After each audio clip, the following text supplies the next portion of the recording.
Hey, this is Brian Grella of Garage Woodworks. In this video I'm going to show you how to make stopped tapered flutes by using a router, edge guide, and a small wedge.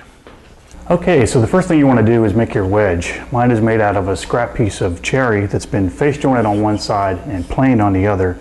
And I cut about a 20-degree angle off of one end of the wedge. And then what you want to do is form a nice cove on the very tip of the wedge. And I did this at the spindle sander.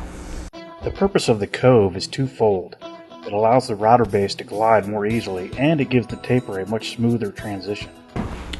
So all I did was take my wedge, place it flat on the spindle sander surface, and just formed a nice cove on the very edge of the wedge. And what you want to do is make it nice and sharp, so that as the router base is riding off of the wedge, it's a smooth transition. Okay, so the first thing you want to do is secure your workpiece to the bench, and then take some good old-fashioned carpet tape and attach it to the back of the wedge.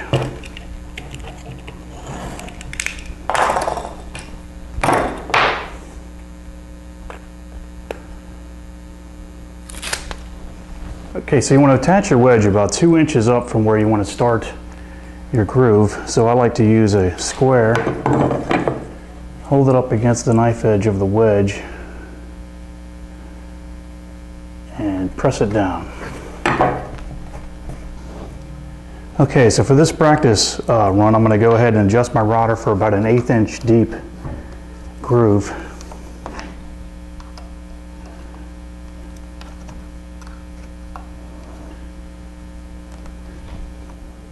Okay, so in order to make this route, you're going to need to attach an edge guide onto your router. Then simply place the router base on top of the wedge. Adjust your bit for the depth that you'd like to make your groove. In this case, it's about 1/8 of an inch. And let it rip.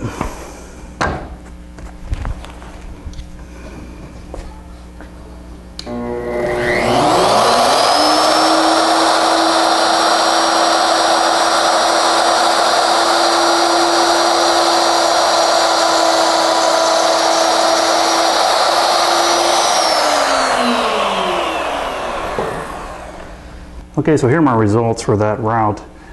You can see I have a nice stopped tapered flute.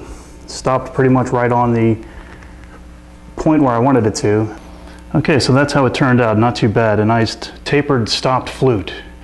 In order to determine this distance, the distance to attach the wedge away from the start of the flute, you're going to need to make a couple practice test runs and determine that distance for your wedge. Each wedge is probably going to be a little different.